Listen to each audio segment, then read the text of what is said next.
we often glamorize winemaking, and the nitty gritty of it is farming. Simple. And a It's lot of people, agriculture, yeah. and people forget about that. No. They forget you got actually got to grow the grapes and do all the work in the vineyard before you get to do the fun stuff of making booze.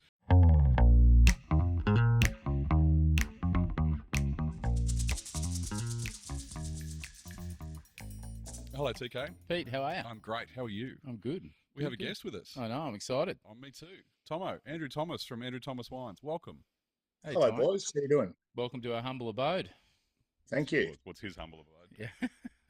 Mate, great to have you on. It's probably a little bit later than we should have done this a year ago, I think, but it's really good to have you on, and we appreciate your time. For those that don't know, I'll just give you a bit of an intro. So, Tomo's, you've pretty much got wine in your blood, growing up in McLaren Vale in South Australia, and then moving to the Hunter to work at Tyrrell's after uni. And you spent, 13, 14 years there? Yep. Roughly Yep. at Tyrrell's. Years. Under some great people and worked with some awesome people at Tyrrell's, and then went out on your own in 97. Was that your first vintage, or was that when you started on your own? That was the first vintage. I did the first 3 vintages in my spare time while I was still gainfully employed by Tyrrell's. Yep. And I ended up leaving Tyrrell's at the end of 99 to pursue Thomas Wines in a more full-time capacity.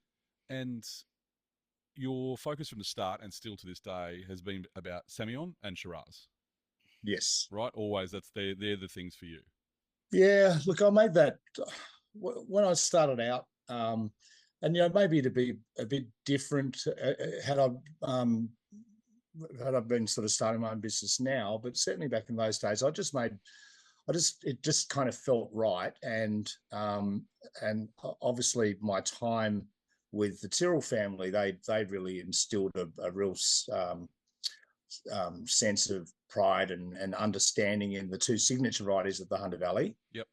And I just made a clear, conscious decision at the time that rather than trying to produce everything for everyone, I was going to sort of work in fairly narrow lanes and just focus on the 2 signature varieties of the Hunter. So Semillon and Shiraz has been our focus to this very day. We've got a couple of blends in there these days, but the focus is very much just on those 2 varieties. So, I guess it makes our brand a little niche. But, I don't need to make everything for everyone. Those that are definitely interested in Semillon and Shiraz in the Hunter Valley, we are definitely on their hit list to come and see. Yeah, absolutely. I reckon that's great in business. I talk about it all the time with restaurants. So. I was about to say the same thing. We've had multiple episodes where we've talked about that idea of singular focus as opposed to trying to be everything to everyone, because you generally ended up fucking up a couple of those things or them not being as good. So if you can do that focus, it makes a huge difference. One of our mottos in our business is what do you want to be famous for, and just make sure that every decision you make is pointed directly at those elements of your business. What you want to be famous for. I couldn't agree more. Yeah, absolutely.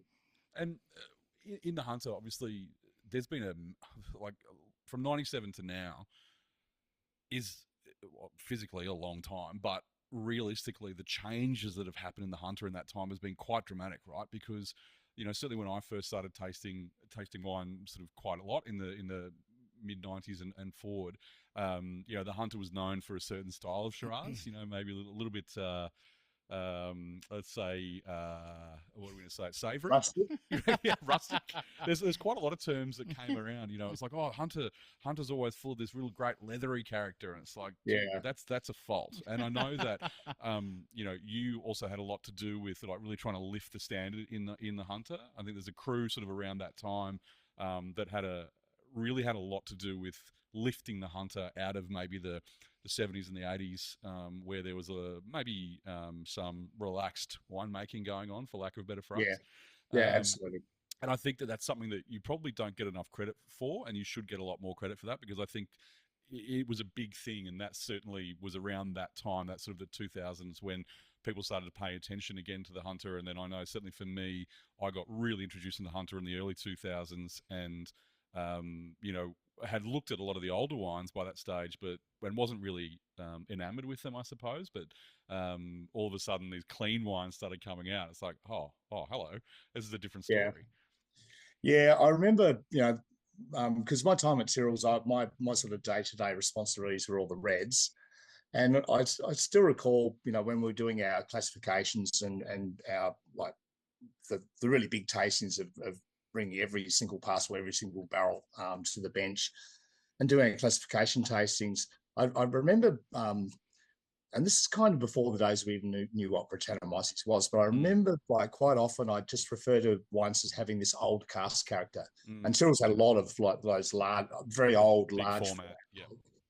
And I just always refer to, see it from time to time. It's like, there it is again. There's that old cask character, and then obviously, sort of in the through the 90s and certainly in the mid noughties, we knew exactly what it was. It was basically Brettanomyces. So that old fashioned style of Hunter Valley Shiraz, let's just call it a little rustic. Yeah. Some people love it, and to this day, that style certainly has its fans, but. I even with my own brand, it was around 05, I think, or maybe no, it might have been 06. Was the first year I didn't get a gold, didn't get a medal with our KISS Shiraz at the Hunter Valley Wine Show. And I went and spoke to the judges, what's going on? And one of them said, it's just got I've written a little B with a circle, so it's just got a touch of Brett. Yeah. And I'm like, no way. And I went and got it. I sent it down to the Wine Research Institute and got it analysed. And sure enough, it wasn't off the charts, but it had a level of Brett that's probably obviously slightly above threshold. And it's like, this is just not good. That's not good. So we it speaks volumes, I think, for our region, because from that point forward, we, as a region, took a very collaborative approach to basically kicking Brett out of the region. So, there was a lot of education around, hygiene, sulfur regimes, testing. We eventually, I spent a few years trying to get a grant to subsidise some testing for, getting that. That 4EP, 4EG, and the other compounds tested, and we eventually got some money to do that. So we spent about 3 years where basically people were could get their wines tested for virtually nothing. Yeah. And over it took a little while for everyone to clean up their act, but by the time sort of 2010, let's say, and some people achieved a lot more quickly than that, but. Since that time, I think that's probably one of the greatest, or one of the biggest changes in terms of Hunter Valley wine styles. And it's not just Shiraz, it's all reds, is that no longer do we see those many, not everyone's on board, but the majority, and certainly all the serious producers are on board. Yeah. We don't see that old-fashioned style of Hunter Valley Shiraz anymore. So, our style of Shiraz is very much in the medium body spectrum, quite proudly, and that's perfect for the current climate in terms of what consumers are looking for. But the wines, the more contemporary style is much more about that bright red and blue fruit aromatics, medium weight. We still have that beautiful savoury texture. So the wines still have, the best of them still have this remarkable longevity, but there's not the distraction of those sort of rustic characters that we saw in some of the old-fashioned styles. And for those that aren't aware, which I'm sure there's going to be quite a few people that don't actually know what Brettanomyces is, what's the elevator pitch from your point of view of what, when we talk about Brett or Brettanomyces as a fault in wine, what is it? And how does it become? Present. Like how does it originate? That's kind of debatable. It's a microorganism. It's a spoilage yeast. And if it gets into your winery, and I suspect that some vintages, it starts out in the vineyard, and certainly probably more challenging seasons where you don't have like perfectly pristine fruit. You might have a bit of split here and there, or that sort of stuff. It can start out in the vineyard.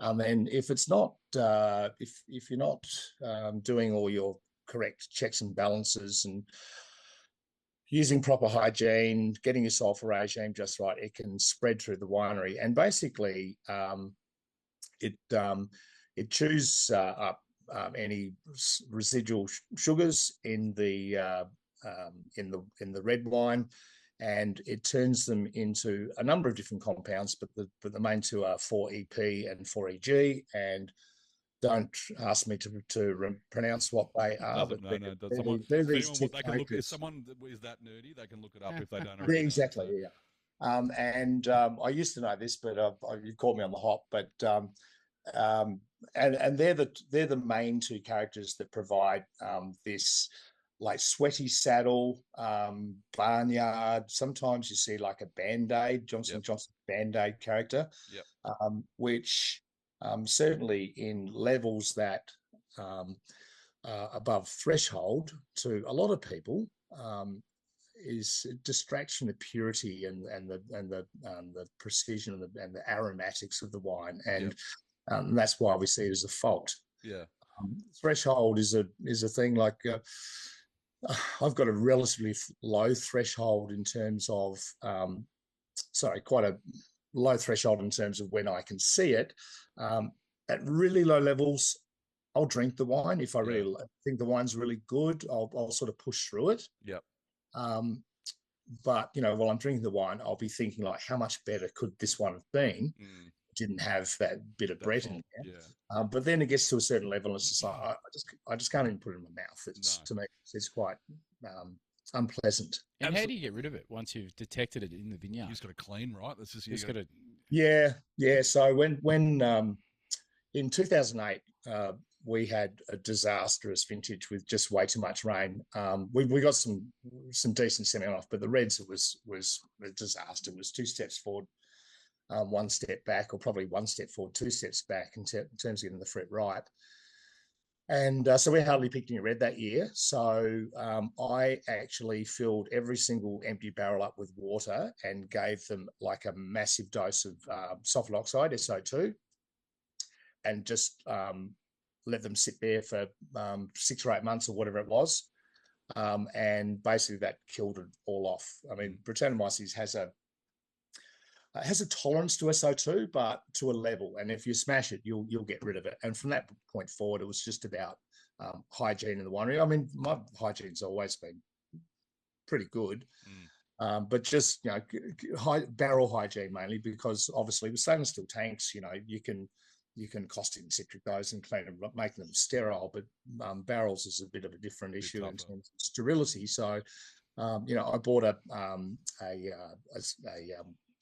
hot water barrel cleaner. So we basically steam our barrels when they're empty to clean them out with 95-degree water, making sure your sulfurs are right at the right time. I like nice swift malos these days so that I can get some SO2 into the wines, minimal amounts, but the sooner you can get that in there, the more protected they are. So it's a whole raft of different things. You can't sort of isolate one thing as being the most important. It's a whole suite of winemaking issues and techniques that you need to take into account if you want to keep it at bay. And if you want to clean those barrels like that, you must be concerned that you're taking some of the characteristics out of the barrel when you're hitting it with 95-degree water too, right? Do you ever get worried about that, or they're pretty not pretty really. robust? Yeah, they're pretty robust. We, to be honest with you, our oak regime's changed a lot over the last 25 years as well. But oak is in what way? A lot less? Oh yeah, a lot less new oak, right? Yes. Yeah. That was like the 80s and 90s, wasn't it? Like, how much oak can you jam in a bottle? Yeah, it became about artifact. I think it wasn't the hunter specifically. It was everywhere in Australia, right? Everyone was just like, let's throw everything at it, particularly in the 80s. And then we sort of learnt that you can actually have restraint and have get better wine. A little bit of everything and actually taste some fruit, which is pretty bloody important, I would think. So I think we can blame Robert Parker Jr. for a lot of that. Yeah, exactly. He made many a Barossa winemaker overnight millionaire. And back in those days, in the late, in the sort of mid 90s to the mid noughties, I guess, that was basically what the market was going bananas for.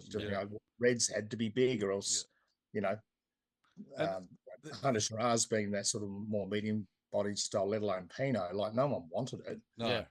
because they wanted that big Parker style. And that's the thing. It's like he probably made a few millionaires in the Barossa, but he also made a few probably billionaires with barrel companies. I mean, because everyone thought they needed to go again. It's like, you know, there was God. I remember there was some wines that were made that were 200% new oak. So they'd put it in new oak for 12 months, then rip it out and put it in new oak again for 12 months.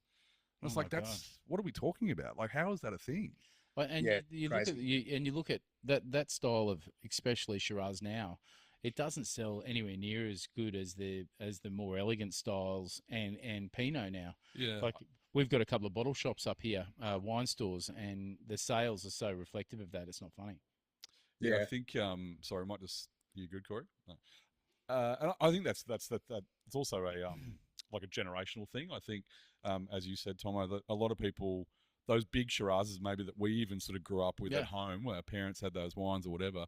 That's not what we're leaning towards. As people get older, their palates generally look for lighter, brighter. Yeah. The amount of people that I see, and we've talked about this before, I think, where they get to 50 and they've got this cellar full of, 1,000 bottles of Barossa Shiraz, and they're like, I don't want to drink any of this anymore. And I'm not having to go up Barossa Shiraz. No. Don't get me wrong, I love Barossa Shiraz. Time and a place. But it is interesting that people's palates do change, and generally speaking, you go down when it comes to weight. You don't go up. Yep. So if you start big, you're going to end up unless you're a balding property developer, and you punch through that and just drink bigger and bigger and bigger. Shiraz, not mentioning any names. But I mean, we all know those people, and those wines do still sell. Of course. But even some of those classic wineries that have made wines like that for a really long time, they're dialing it back. Oh, see, I've noticed that as well, and I didn't know whether it was just me, but I've noticed that as well. No, it's definitely a thing. I think that it's a stylistic change. Like we had the late 90s, as Tomo was saying, like in Parker, and it was 98 that kind of almost broke us a little bit with that kind of style where, we had a big vintage, big, rich vintage, throwing it into lots of oak. The wines got, there was multiple wines that got 100 points, and everyone lost their mind going, this is what we're into. And it's like, it takes almost a 10-year cycle or more to get out of that again. Because people invest, then you've got to, the thing is, you got to wait for a year for the grapes to grow to do it again. I remember the very first time I tried Wild Duck Creek, the duck muck, and it was like drinking 17% sump oil. Yeah. It was like, I remember sitting back going, if you forget about the cost, which was astronomical, but I go, how can you physically sit down and drink a bottle of this on your back deck? Yeah, I don't think it's fucking possible. It's not a Tuesday night. Fuck, I'm home from work. I need a glass of wine. It's like it's like being hit over the head with a piece of 4B2 because they're just so big. Which is just the way that they are. Yeah. Well, and look, I grew up in McLaren Vale, so I was virtually weaned off the breast onto big sort of collection of McLaren Vale Shiraz. Yeah. And I still love them, Barossa, McLaren, all of those sort of richer, more sort of full-bodied South Australian styles, and they're certainly impressive in their depth and their weight. But I think I guess I had, full disclosure, I'd never really, when I moved up here to the Hunter, had any long-term plans for the Hunter. I just thought, Tyrrell's a great start to my career, 3 or 4 years, 5 years maybe. I'll probably head back to SA and in about how many 2 years months' time, in 2 months' time, end of January, I'll do my 40th consecutive Hunter Valley vintage. Wow, that's cool. But it's one thing that I did that really, because I knew nothing about Hunter, like most South Australians, when I moved up here. But one thing I learned is that, quality and greatness, and particularly I'm talking about red wines here, have nothing to do with weight. Longevity has nothing to do with weight. Longevity is all about beauty and internal balance and complexity, and that's what Hunter Shiraz, the best of them, certainly have in spades. Yeah, no, absolutely. And when people, if you ever get the opportunity to drink, particularly those Hunter wines, those particularly the mid-60s, those wines that are getting harder and harder to find. But if you ever get the opportunity to drink some of those wines, like the Lindy's, the 3110s, and those kind of things from the mid-60s, they will blow your mind. Yeah. Because absolutely. They are 13% alcohol. They are structured, elegant. It's just pure. It's about finesse. Yeah, there's all the tertiary characters there, but they're they're hanging on. Yeah. And you can't hang on like that without acid. Yep. And I think that's the thing that a lot of people, mightn't understand. But, for longevity in wine, you do need acid. Simple as that. And there's acid in all wine. But, particularly for reds, you need that acid sort of structure to keep everything together. Yep. And there's multiple types of acid as well, which is very, very boring. But it's just one of those things where I think the Hunter does that style and historically very, very well. And it's really good. I think what's exciting with the Hunter right now is that it's like, again, everyone's kind of almost going back to what it was. There was probably got lost in the wilderness for a little while, and we've sort of everyone's realized now, actually, no, we can fucking do this, good, and we can make wines that will live forever, that are balanced. They're not 14.5% alcohol or 15.5% alcohol. Yeah. And I think it's a real positive for the Hunter in general. Yeah, I agree. We've been talking about Shiraz for a bloody long time. Let's have a chat about Semillon because, and again, I've mentioned this before, and I really, when I first started to get into wine, quite seriously, could not stand Semillon, particularly young Semillon. It was like, well, oh, hang on, wait. I've come around now, so it's okay. And it was Chrissy and PJ from Charteris Wines when they were both working at Brokenwood. Chrissy took it upon herself to basically educate me, and she said, "I will turn you one day." And it did take some time, but when I used to spend a bit more time in the Hunter with spices, and you get to see the wine more often, and you sort of work it out. I think that's the thing for me. Start to understand. I didn't know what it was for. I didn't know where to use it. I didn't know what it could do, and only having seen a few older wines as well. But now, what I love about Semillon is this diversity that comes from age, where you have these young wines with that lemon sherbet, crispy, sitting on the beach with a fish and chips or a bucket of oysters and just ripping in. Or there's the 25-year-old versions that are this rich, textural, marmalade-y, kind of super interesting, buttered toast, lemon curd sort of situation, which are incredible wines and very unique. And then there's this middle ground that I love, that kind of 6 to 8 years, where they start getting really, I call them, it's the awkward teenager. They're hanging on to their youth, but they also feel like they're a bit of an adult. Yeah. And so they've sort of got the best of both worlds. And I think if people start looking at Semillon at that age, and you have most good wineries in the Hunter now have a museum where they will always keep wines or have releases for around that kind of age to show people what it can be. And, the rewards of patience, for lack of a better phrase, that if you buy those young wines, they're going to develop into something really cool. And the other great thing from a punter point of view is that young Semillon is not expensive. No. In any way, shape or form. The value you can get. It's like Riesling, right? You get so much great value out of it. 100%. Yeah, definitely. And I think it's one of the great bargains in the world of wine. Absolutely. Yeah. And the other thing... I just need somebody to drink it with because I just get pissed because none of my mates like it, and I fucking love it. That's great. That means the bottle's yours. But I've seen a real shift in that in the restaurants, that more and more people are drinking that on a regular basis, which is great, which is really good. And I think the other thing, sort of alluding to that idea that age is everything, and that's sort of what it used to be.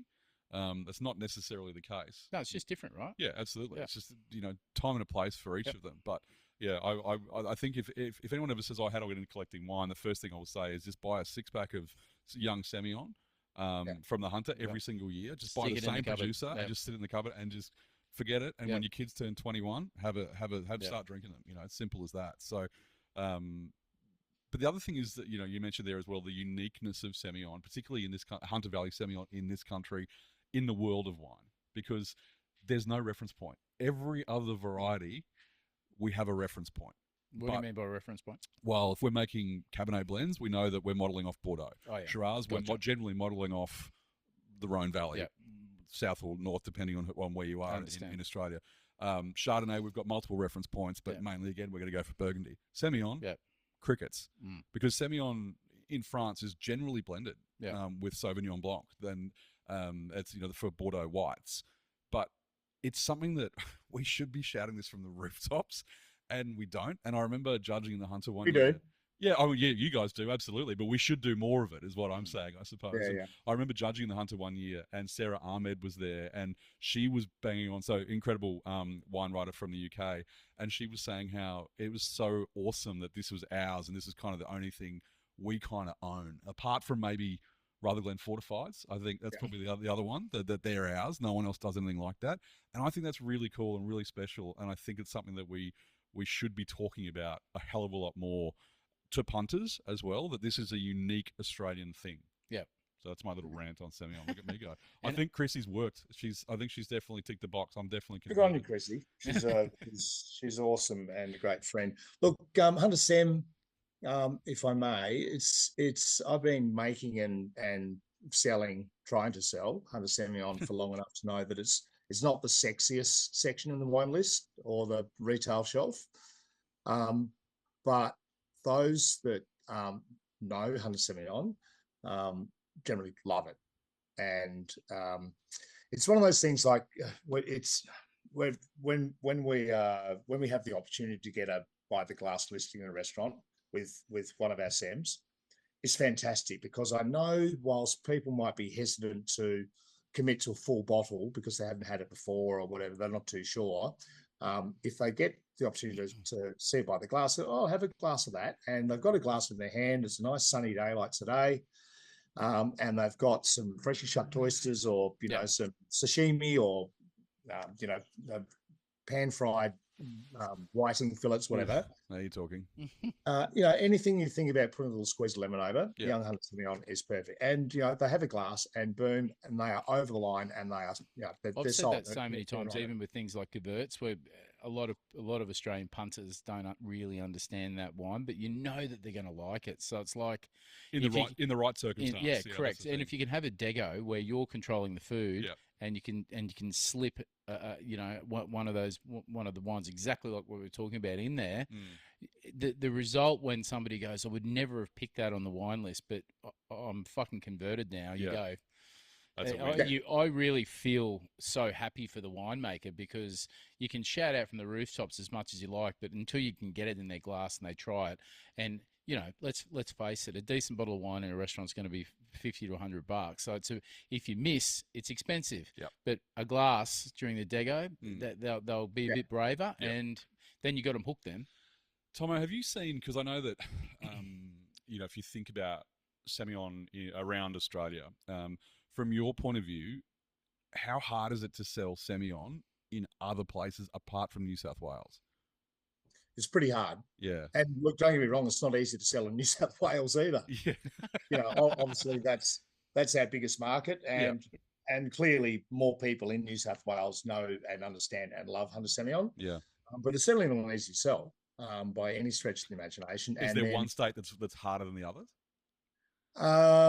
You don't have to embarrass anyone, but look, I would guess say Queensland's been pretty tough.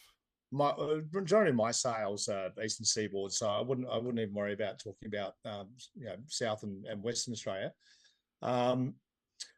Victoria's kind of always been a bit tough because I don't know. They're very parochial with their own wine regions, and there's always this sort of rivalry between Victoria and New South Wales.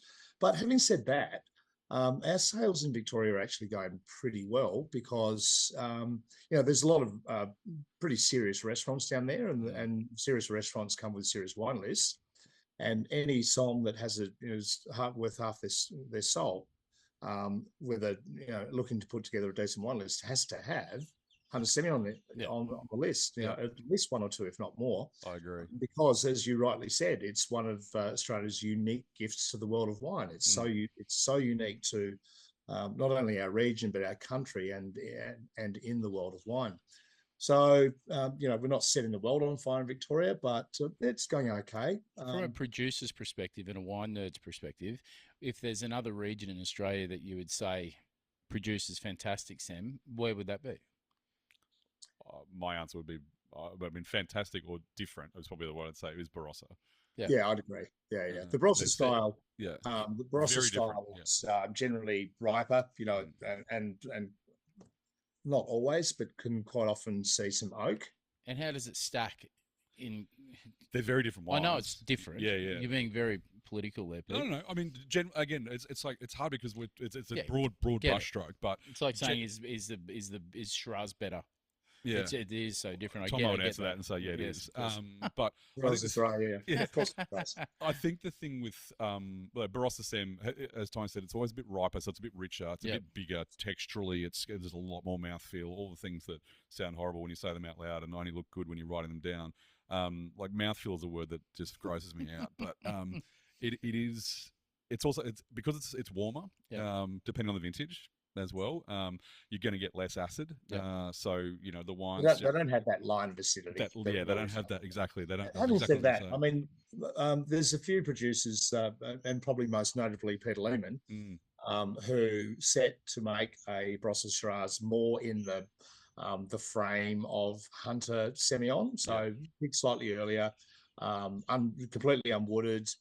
And they've had some quite incredible success with certain vintages of that wine over the years. Are you referring to Margaret in particular? Yes, the Margaret. Yeah. But you can pick it as being not Hunter because it does have a slightly, as you say, a slightly broader, wider breadth of flavour. And whilst they have kind of nailed the acidity in that wine, it doesn't have that lovely pointy shape. It's more of a at the end of the palate, it's more of a rounded acidity. So the wines are delicious, and they've done really well. Most of the best Sems come from that light pass area, which is on it's on lighter alluvial soil, just like we grow it in the Hunter Valley. And that's probably again nice little segue there in terms of that difference in the Hunter Valley is that you've got two major soil types there, and it's pretty sort of clean cut, isn't it, Tomo? Good Semillon grows on sand. And good Shiraz doesn't necessarily. Look, it is a bit probably, again, that's too broad, but it is a bit of a generalisation. There's always exceptions to the rule, but generally that is the case. The lower lying sandy loam alluvial flats are more the white one country, Semillon, Chardonnay, anything, and then the darker, heavier, sort of slightly more elevated soils that tend to do better with the reds. Yeah, and that's. You could argue that point sort of in every region in the world that there's probably little bits of that would correlate in some way, shape, or form as well. Not obviously everyone's different, but there is a lot of similarities around different regions that have a similar kind of makeup. Yep. Tomo, one of the reasons we wanted to get you on is to talk about what's going on in the Hunter, but also all around Australia at the moment with, I suppose it's a combination of multiple things: urban creep. And vineyard losses of basically old vineyards that are being removed or just being bulldozed or just being lost. I think is a big one. So do you want to just give everyone a bit of a wrap about what's going on with KISS, the KISS vineyard? So and just before we get into that, I suppose Tom mentioned earlier KISS and Braymore are the sort of the two signatures of Thomas wines, and KISS is the Shiraz. So it's your flagship Shiraz, right? Yes, and has been from day dot, single vineyard Shiraz, which again wasn't something that was super common in the Hunter early on, and now we're seeing a lot more of those kind of styles. So do you want to give everyone a bit of a wrap up of what's happening with KISS at the moment? Yeah, look, it's a bit of a devastating story, but I'll do my best not to cry. My first vintage of KISS Shiraz came from this particular parcel of vineyard block of grapes that is grown on the Pokolbin Estate vineyard, which is basically right in central Pokolbin. It's some pretty tough, heavy clay-based soils, planted in 1969, so the vines 56 years old, they're coming to 57 years old. Diagonally opposite Brokenwood's graveyard, if you know the Hunter Valley. So Pokolbin Estate Vineyard, and I had a beautiful relationship with the owners of that property for many years, and I'm fairly confident to say that I probably paid the highest per tonne price for those grapes than any other grapes in the Hunter Valley.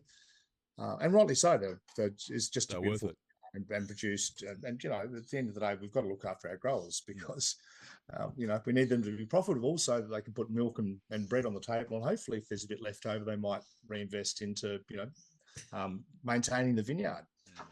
And unfortunately, what the previous owners back in 1997, and the rules were very different back in those days, they lodged a development application with Cessnock Council, which was granted, and the original concept was to build some houses in and around their vineyard in kind of like a French clos kind of fashion. And back in those days, council rubber stamped, yep, that's all good, approved.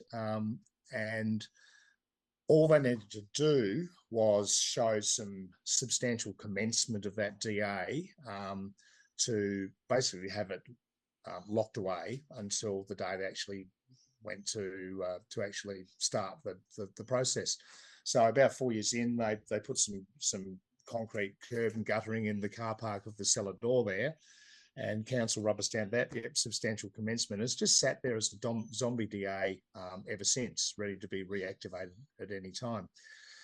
John and Richard, they were getting on a little bit, decided it was time to retire, so they put the vineyard on the market. And unfortunately, with this zombie DA attached to it, the property was worth probably 4 to 5 times the value that it would have been as just prime viticultural land. So in swooped the developers. And the property was bought in, what are we now, 25, about 5 years ago by a development company in Sydney called Devcore. Big company.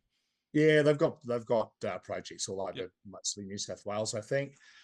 And look, the long and the short of it is there's been a bit of toing and froing and amendments with council, but unfortunately, because of the fact that the DA had been approved and then rubber stamped has been substantially commenced, there was nothing we could do to stop it. And basically, these guys have split that block of old vines, and there's some lovely old Riesling down the back of the property as well.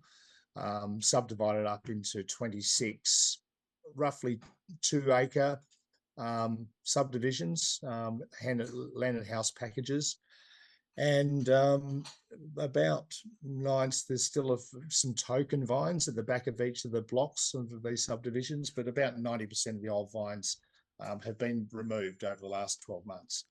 Which is such a, like, I suppose hearing that for me is just brutal. It's heartbreaking, isn't it? Yeah, it's just because I know what you've put into that place over the last, nearly 30 years. 25 years. Yeah.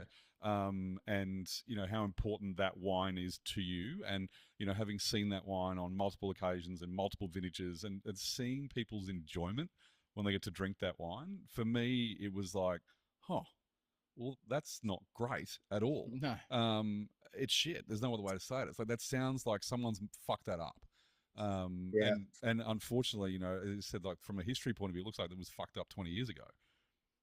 Yeah, well, nearly 30 years ago. Yeah.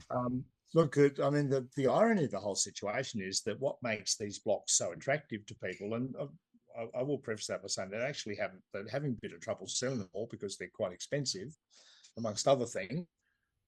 But the irony of the situation is what makes these blocks so attractive to people is, let's live the vineyard life, but at the expense of of vines that their houses are going to be sitting on. Yeah. So yeah, look, the story broke a couple of weeks ago in the drinks issue of the Weekend Australian. Yep.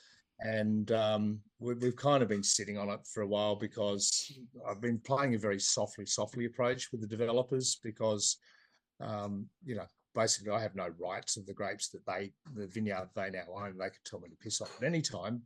But I have been, from the very start, I remember the first time I met the general manager of Devcore actually on site, and they just made a start. They'd ripped out the middle right through the block, that old vine block, to start the civil works for the construction of the road, and then so that these properties would be either side of this road that went right down through the guts of the thing.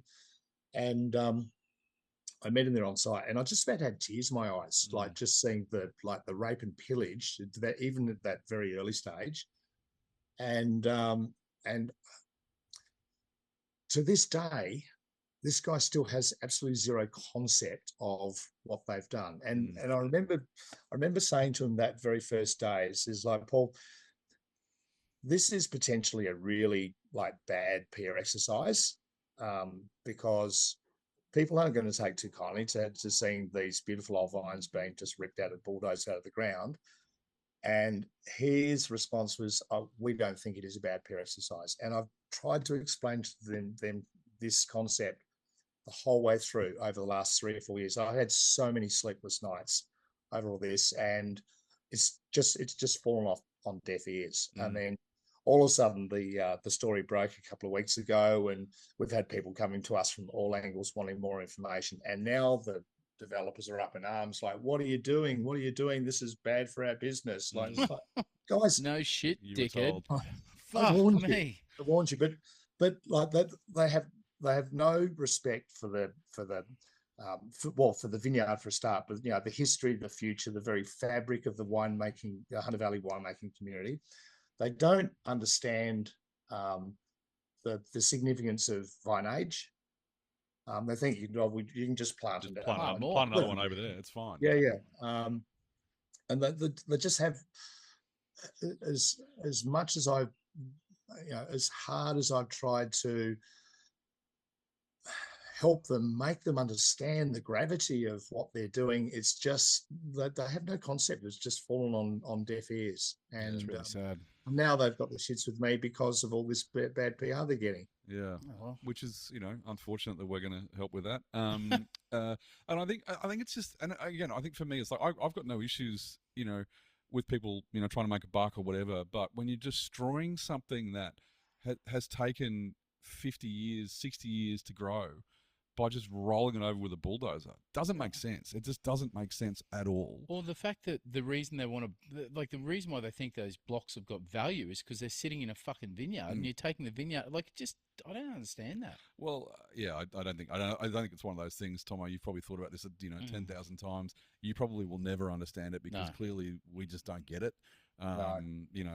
Which is sad. And I think the other thing is that, this is happening in other places as well, with different developments. I know there's a big issue in Central Otago right now with a new mine that's opening up, and it's like that's going to be a concern. I know that there's a lot of very, very unhappy people over there at the moment.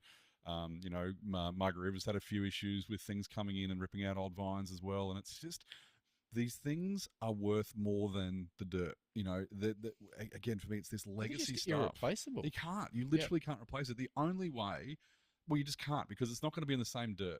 I know there's people that have, uprooted vines and moved them and that kind of thing, which is a ridiculously expensive exercise, and it fails more than it actually succeeds. And, you're never going to end up with the same result from those grapes when you move them. But it's just, it's, I suppose from your point of view, and I know that you did do something which I think is absolutely fucking awesome, and we need to talk about that with regards to the cuttings that you took. Do you want to walk us through that? Yeah, well, obviously I've had this happen like in front of my eyes for the last 3 years, but obviously this year the writing was on the wall and they were going to make their final charge. So we took about 3,000 cuttings from the vineyard, and for those listening don't realise, but you can basically take a cutting which is like, let's say 400 mils, 40 centimetres long, from a cane on a grapevine, and you can stick it in the ground, and a new, in the right conditions, a new vine will grow. So we took 3,000 cuttings in winter this year. We've had them buried for the last few months just to keep them, they're dormant, but keep them alive and moist.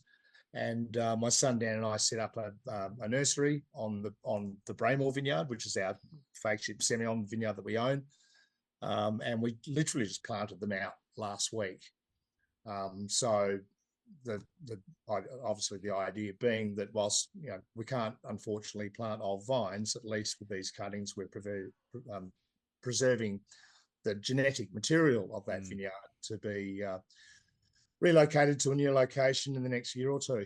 Yeah, I think that's a great. I think it's an awesome. It's not a. It's a sort of semi solution, I suppose, but it's to retain that genetic material. I think is so critical. And I suppose that's something that people need to be looking at more and more and more of how do we do that.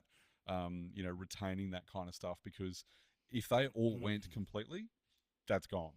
Yeah. And we don't. I don't know if you know, but that clone that might be. It could have mutated. It could be its own clone now. It could be the only vineyard in the world where that's the only thing. It's like these are the things we don't know, and then we're just running over them with a bulldozer.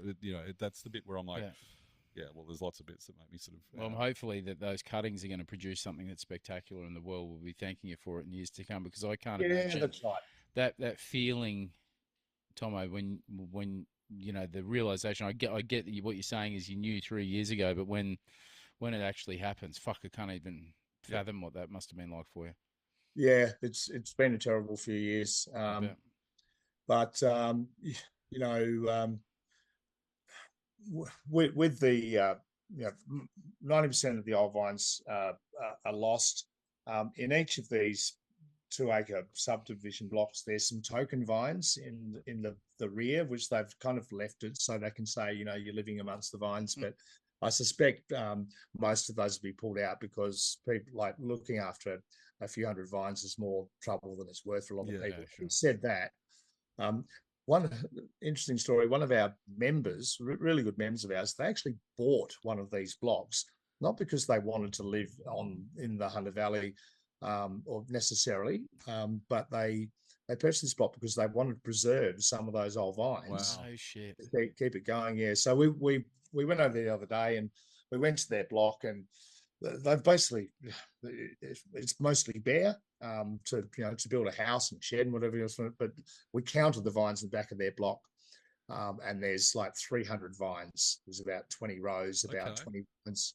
It must be about 15 rows, about 20 rows deep, 20 vines deep, I should say. But that whole block would have been going to let's say to the center of the road, would have been about 2,500 vines. Yeah. So it's less than 10%. So I don't know, the water's been disconnected, but we'll have a look at it, and maybe some of the other owners as well. It's probably going to be a logistical nightmare, but if I can get enough of the owners sort of in the best patch of that vineyard to put together their 300 vines each, we've got maybe an acre or an acre and a half between 3 or 4 of these properties, and we'll manage it. And if we can get a ton or two, better than nothing. Absolutely. But the cutting situation, that's our obviously backup plan to keep the legacy of KISS Shiraz alive. And you mentioned Dan, your son, who's now working with you full time, and has been for a few years now, right? And I think that's the thing for him. He now has that legacy sort of potentially at some point in time, whether it's in situ where KISS is, or if it's the new block and what that looks like. I think that's I think for you, I mean, that must be a big thing for you to know that he does have something to look forward to at some point in time, because losing that would have been a big thing, I think, because we talk about legacy all the time, particularly when you've got kids that are coming into your business, with the idea that then they will take it over at some point in time, I would imagine, if they can cut the check and buy you out. But I think that must have been a bit of a relief, I would imagine. Yeah, and absolutely. And look, it's just as much for the legacy of the vineyard as for my kids. But it is kind of nice knowing that we've got these in the ground for like that no one can take them away from us. Obviously, the Braymore vineyard, which is again lower line, sandy loam, deep sandy loam, alluvial soil, perfect Semillon country, and actually perfect soil for building a nursery because it's nice soft soil and cuttings can turn into rootlings quite beautifully and easily in that soil, but it's not appropriate for planting Shiraz out for long term. So the next year or so, I've got to try and find a block of land that's a bit harder, a bit heavier to plant those guys out. But that's the least of our problems right now. That'll happen. Yeah. And KISS will live on. Then, of course, if we did find some land to plant them out next year, there's another 3 years before you get your first crop off, and I can't imagine the first 2 or 3 crops are going to be particularly stunning. Yeah, I don't know. I'm not going to bank on that. We might get a nice surprise, but but generally speaking, you look at around that 8 years, right? That's kind of where from sticks in the ground to actually pulling some decent fruit off with some volume and some quality. It's kind of that 6 to 8 year mark, right? I think so. Yeah. Yeah. Yeah, and whether these cuttings will ever produce the same sort of level of qualities we're getting from these 50-plus-year-old vines will remain to be seen. But if you don't have a go, you never know, do you? Absolutely. Yeah. Do or do not. There is no try. I know. Well, the Australian wine industry, Tomo, is lucky to have you, and I hope everything works out with those cuttings. And I can't help but think that there might be a good news story there in the next few years, and you'll turn lemons into lemonade, so to speak. So I feel for you there. But yeah, thank you. Yeah, absolutely. I mean, I think the next thing I was going to ask, I suppose, is that your entire focus right now? Is finding somewhere for KISS to live again, or the second coming of KISS, for lack of a better phrase, Look, it's not my entire focus, but it is a very significant one. Unfortunately, I have a lot of things to focus on every day. So it's on my list of things to do. That's for sure. Yeah, I can't. Is the decent vineyards in the Hunter tightly held? I bet. And super cheap too, right? Really inexpensive these days too. Yes, that's right. Yeah. Look, I mean, obviously, KISS is a very important label, in my portfolio, and it's obviously contributes quite significantly to my bottom line as well. Yeah. So not having that for a couple of years is going to hurt a little bit. But I will say, again, this is one of the wonderful things about the Hunter Valley wine community is a few of my mates have, from a couple of larger producers, have come to the fore and offered me, just a couple of small parcels of what should be fairly high-end Shiraz. Great.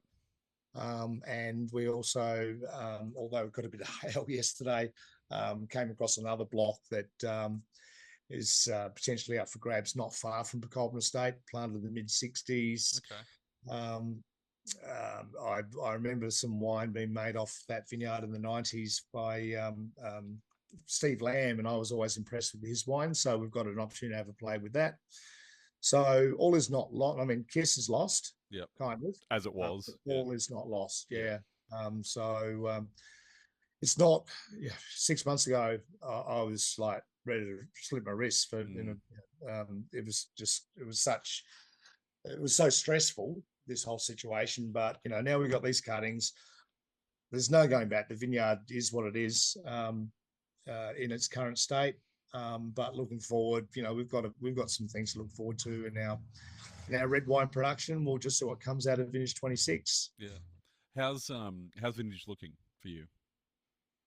It's been really dry here, despite the predictions of having quite a wet season. I mean, there's still plenty of time to go, but it's been really dry. So as a result, the vineyard's looking textbook perfect. There's been very little, if any, disease pressure.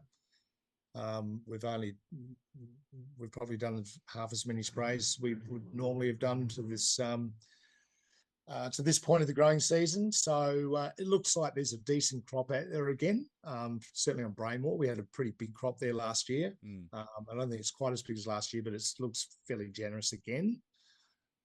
So so far so good. Fingers crossed that the weather's kind to us between now and February. So what are we now, end of November? We've got 2.5 months to go. But the first 3.5 months in, we are looking in really good stead. Oh, that's good. That's great to hear, because I think that's also the thing that I think I suppose the key thing, not the key thing, but one of the things I really want people to understand is that winemaking, we often glamorize winemaking, and the nitty gritty of it is farming. Simple. And it's agriculture, and people forget about that. No. They forget you actually got to grow the grapes and do all the work in the vineyard before you get to do the fun stuff of making booze. And I think that those kind of making sure people understand that, and the vagaries of each vintage, and what like dry means, what wet means, what happens when these things happen at the wrong time of the year. You just got your ass hanging out for literally 11.5 months of the year. Until you like, oh fuck. Until you've got the fruit off and in, it's anything can happen. And hail is one of the one of the things that we experience almost every year. But it comes in such a thin band. It's a bit of a lottery who's going to get hit. So with this storm that came through yesterday, a few of the vineyards over sort of the Audrey Wilkes and Benny and that sort of central Pokolbin got smacked up by hail.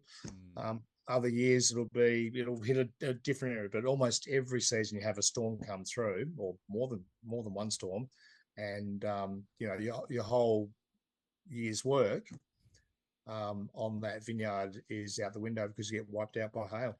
I remember Serge Duranzo from the Bathers Pavilion when he was at the Regent. There's a very famous story as a chef that I am. It was told frequently that it might have been, don't quote me, it might have been in the Hunter, I'm not sure. It was an orchard, it grew peaches, and he went to the vineyard and said, the Regent will buy every peach off your tree, but I want you to ripen them all on the tree. The week before they harvested, a hailstorm came in and basically just fucking blasted the entire vineyard orchard. And he still honoured the agreement, brought all the fruit and made jams and ice creams, and that it was funny. It put him in folklore of fucking great human beings. A lot of people wouldn't do that. That's what I mean. And you sit back and you go, this fucking poor farmer, he would have had his ass out going, I'm fucked now. Yeah, absolutely. And old mate Serge honoured it. I don't know how he got it over the line with the powers of above for the hotel, but he paid for all the fruit and got it all and got it delivered. Yeah, that's very, very rare, I would imagine. You just think about that and you go, fuck, and you got one shot at vintage, right? Yeah. Like, I tip my hat to winemakers because I'm like, all we've got to do is just open a bottle and stick it in the glass. Where hey, that can be pretty hard work as well. That's probably not that much actually. But Tomo, the other thing I wanted to talk about was the Pokolbin Small Bar. Yes. I haven't seen you there for a while. I haven't been there for a very, very long time. So I need to get back there actually. But the Pokolbin Small Bar is a fantastic little place at Tomo's shed where he makes his wine. That is kind of almost a little clubhouse, I think. Sounds debaucherous. A lot of the local winemakers, and no, I don't think it's debauchery. It's just fun. No, it's just a bunch of naughty boys having a beer on a Friday and with a yak on a Friday afternoon. Yeah. Just imagine. I think it's great. I mean, I'm not going to ask you how many Peronis it takes to get you through vintage, but I know that there's other wineries. I'm pretty sure you are in this category as well. That do order pallets of Peroni at some point in time in the year. Yeah. Yes, it takes a lot of beer to make good wine. You got to keep the wheel moving. But no, it's great. Like, so not every week, but it's funny. We must all be sort of connected some way because there's just certain weeks that the texts start going around. Is it Pokolbin Small Bar Day? Yep, let's go. And a few of the local winemakers congregate sort of 4:30, 5 o'clock on a Friday afternoon. A few beers, we solve the problems of the industry, we solve the problems of the world, and just get on with it. I would like to get a camera in that some days. I think it'd be probably more so audio. I think that'd be more important. But I think there would have been some pretty hectic conversations at that place over the last few years, for sure. I love it. Yeah, it's good fun, and usual suspects. Yeah. We don't have to mention names, but you can if you want to. If there's a couple in particular you want to call out, Mickey D or no, he really comes. Does he? Yeah, he lives down in Newey, so of course. He's got to get back. Occasionally he does. I mean, I see enough of Mike. I only see him every Friday afternoon. But Margs and Riggsy, Hooky, and a few others. And interestingly, now my son Dan he must be coming up to almost spot on 5 years with me now, this month or next month.